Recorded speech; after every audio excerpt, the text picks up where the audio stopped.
Father Dr. Joshi Puduva, other fathers present, sisters, teachers, all members of St. John's Parish family and our dear friends. Today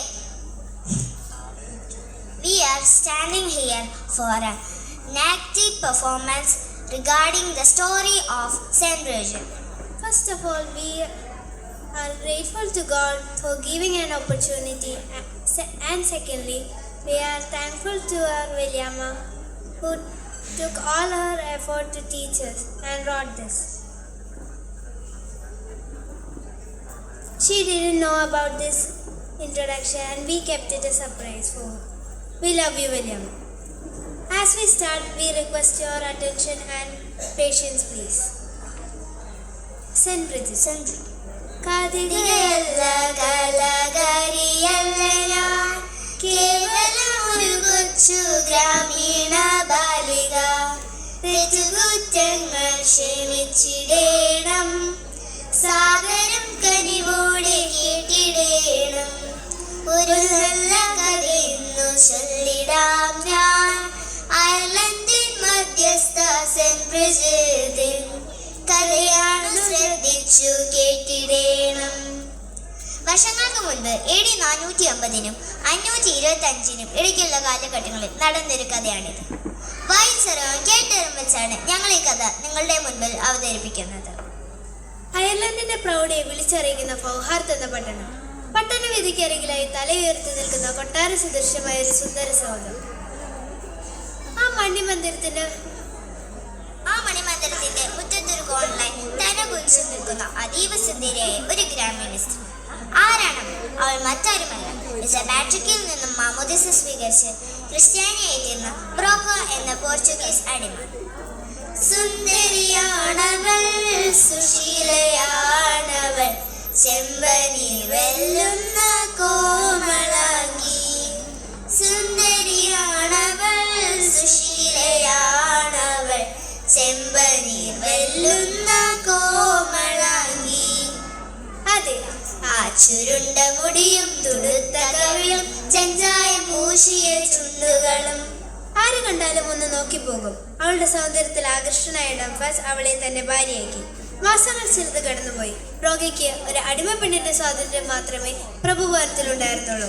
അവൾ ഗർഭിണിയാണെന്നറിയേണ്ട ധനമോഹിയായ ഡംഫാസ് അവളെ അടിമ കച്ചവടക്കാർക്ക് വിൽക്കാൻ തയ്യാറായി. ഗർഭിണിയാണെന്ന് കെഞ്ചി പറഞ്ഞിട്ടും തെലുമലിഞ്ഞല്ല ദുഷ്ടഹൃത്ത്. ഗർഭിണിയാണെന്ന് കെഞ്ചി പറഞ്ഞിട്ടും തെലുമലിഞ്ഞല്ല ദുഷ്ടഹൃത്ത്. താൻ ഗർഭിണിയാണെന്നും തന്നെ ഉപേക്ഷിക്കരുതെന്നും കെഞ്ചി പറഞ്ഞിട്ടും ധനമോഹയായ പ്രഭു അവളെ കച്ചവടക്കാർക്ക് വ്യവസ്ഥ വെച്ച് വിറ്റു. 10 വർഷങ്ങൾക്ക് ശേഷം വിട്ടു നൽകണമെന്നായിരുന്നു വ്യവസ്ഥ. വ്യവസ്ഥ സംബന്ധിച്ച് ചോദിച്ച പണവും നൽകി സുന്ദരിയായ പെണ്ണിനെയും കൂട്ടി കച്ചവടക്കാർ പടിയിറങ്ങി. ഈ സമയം ക്രിസ്ത്യ വിശ്വാസത്തിൽ അടിയുറച്ചു നിന്നിരുന്ന അവളുടെ മുഖം ദൈവിക ചൈതന്യം കൊണ്ട് തിളങ്ങി. ദൈവിക ചൈതന്യം തുള്ളിത്തുളുമ്പുന്ന മിഴികളിൽ നീർമുത്തടർന്നു വീണു. സർവേശനാഥനിൽ വിശ്വാസമർപ്പിച്ച് പാവമാ പെണ്ണു പടിയിറങ്ങി. എങ്ങനെയാണെങ്കിലും എവിടെയാണെങ്കിലും എന്നെ സംരക്ഷിക്കും എന്റെ നാഥൻ. ഈ വിശ്വാസത്തിൽ അടിയുറച്ചു നിന്നുകൊണ്ട് അവൾ തന്റെ പുതിയ യജമാന്മാർക്ക് വേണ്ടി തൊഴിൽ ചെയ്യുവാൻ മറ്റടിമകളോടൊപ്പം ചേർന്നു. ദിവസങ്ങളും മാസങ്ങളും കടന്നുപോയി. ഒപ്പം അവളുടെ വയറും വളർന്നു വന്നു. എങ്കിലും അവൾ തന്റെ യജമാനന്മാർക്ക് വേണ്ടി കഠിനമായി ജോലി ചെയ്യേണ്ടി വന്നു. കാട്ടിൽ പോയി വിറക് ശേഖരിക്കുക, വീട്ടുജോലികൾ ചെയ്യുക തുടങ്ങിയ പലതും. ഒരു ദിവസം പാതിരാത്രി ഞെട്ടിയുണർന്ന അവൾ പ്രസവ വേദന കൊണ്ട് പൊളഞ്ഞു. നിശയുടെ നിശബ്ദതയിൽ അവളുടെ കരച്ചിൽ കേട്ടുണർന്ന മറ്റടിമ സ്ത്രീകൾ അവളുടെ അരികിലേക്ക് ഓടിയെത്തി. ഏതാനും മണിക്കൂറുകൾക്ക് ശേഷം ബ്രോക്ക തന്റെ പൊന്നോമന പുത്രിക്ക് ജന്മം നൽകി. പാൽ പുഞ്ചിരിയാലൊളി തൂകി വന്നു പിറന്നൊരു പൊൻപൈതൽ, ബ്രോക്കതനോമന പൊൻപൈതൽ. പാതിരാവിൻ പൗർണമിതൻ പാൽ പുഞ്ചിരിയാലൊളി തൂകി വന്നു പിറന്നൊരു പൊൻപൈതൽ, ബ്രോക്കതനോമന പൊൻപൈതൽ. നിശബ്ദമായ ഏതാനും നിമിഷങ്ങൾ കടന്നുപോയി.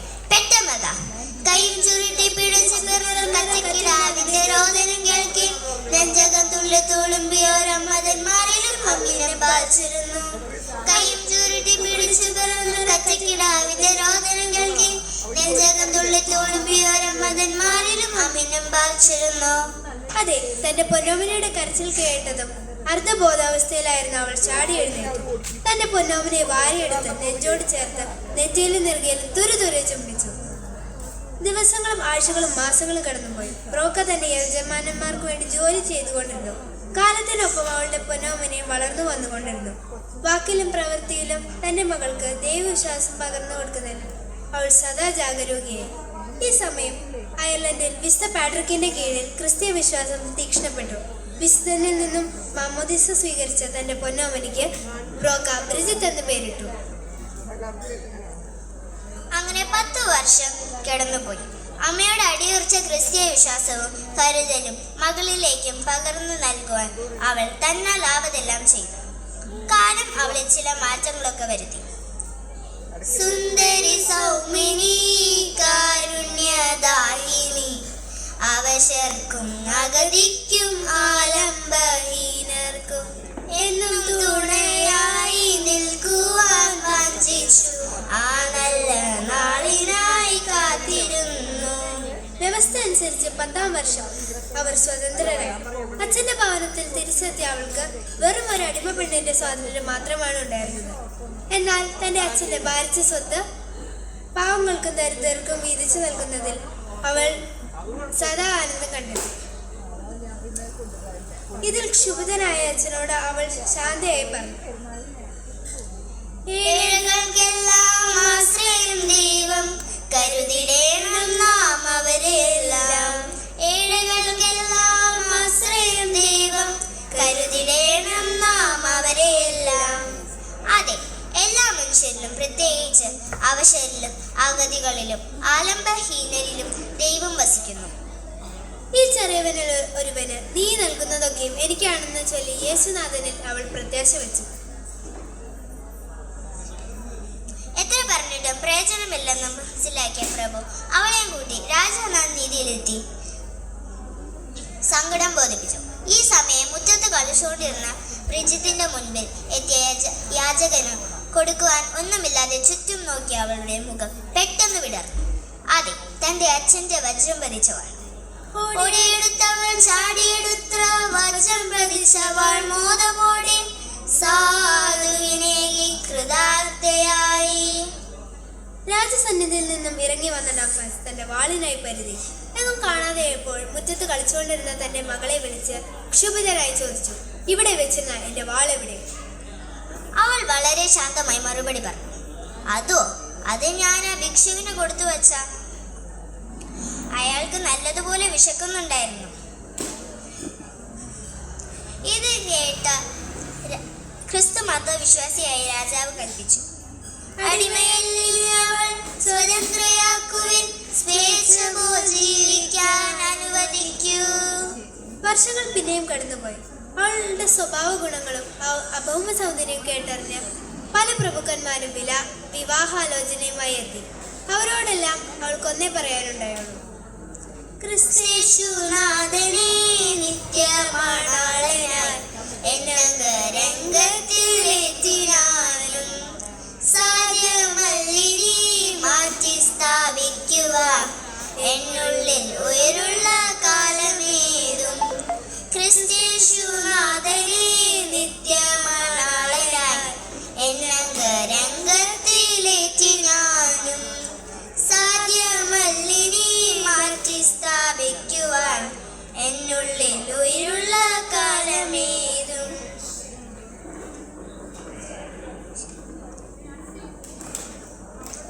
അന്നു മുതൽ അവൾ തന്റെ നിത്യ പ്രാർത്ഥനയിൽ ഇപ്രകാരം അപേക്ഷിച്ചു, സർവേശാനീതം ദിവ്യദാനം നിന്നിലേക്ക് എത്തുവാൻ യജ്ഞമാണ്. എനിക്ക് വേണ്ട, എനിക്ക് വേണ്ടത് നിന്നെ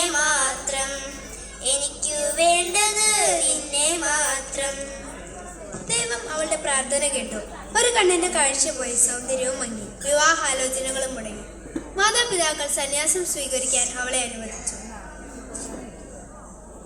വിശുദ്ധ മക്കായിൽ നിന്നും ബ്രിജിത്ത സന്യാസം സ്വീകരിച്ചു.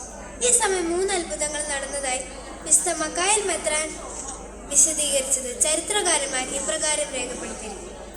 ശിരോവസ്ത്രം സ്വീകരിക്കുന്ന വേളയിൽ അവളുടെ ശിരസിൽ നിന്ന് ഒരു പ്രകാശമുയർന്ന ദേവാലയത്തിന്റെ മേൽക്കൂര വരെ എത്തി നിന്നു.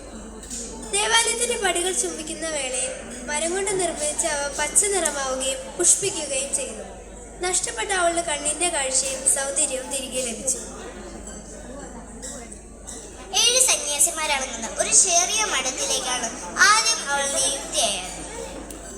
അവളുടെ വിശിഷ്ട ഗുണങ്ങളിൽ ആകൃഷ്ടരായി വേദപഠനത്തിനും സന്യാസത്തിനുമായി ധാരാളം ആളുകൾ അവിടേക്ക് എത്താൻ തുടങ്ങി. അവരെല്ലാം അവൾ സ്നേഹത്തോടെ സ്വീകരിക്കുകയും പരിചരിക്കുകയും ചെയ്തു. അങ്ങനെ അവരുടെ ആ കൊച്ചു സമൂഹം, സന്യാസ സമൂഹം ധീരം പ്രതി വളർന്നു വലുതായിക്കൊണ്ടിരുന്നു.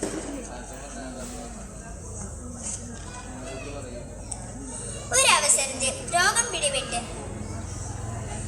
മരണശയ്യയിലായ ബേഗം ചീഫ്റ്റനെ കാണാൻ അദ്ദേഹത്തിന്റെ ആഗ്രഹപ്രകാരം എത്തിയ ബ്രിജിത്ത് അദ്ദേഹത്തിന്റെ രോഗശയ്യയിലിരുന്നു കൊണ്ട് സ്നേഹത്തോടെ ദൈവരാജ്യത്തെക്കുറിച്ച് അദ്ദേഹത്തോട് പറഞ്ഞു കൊടുത്തുകൊണ്ടിരുന്നു.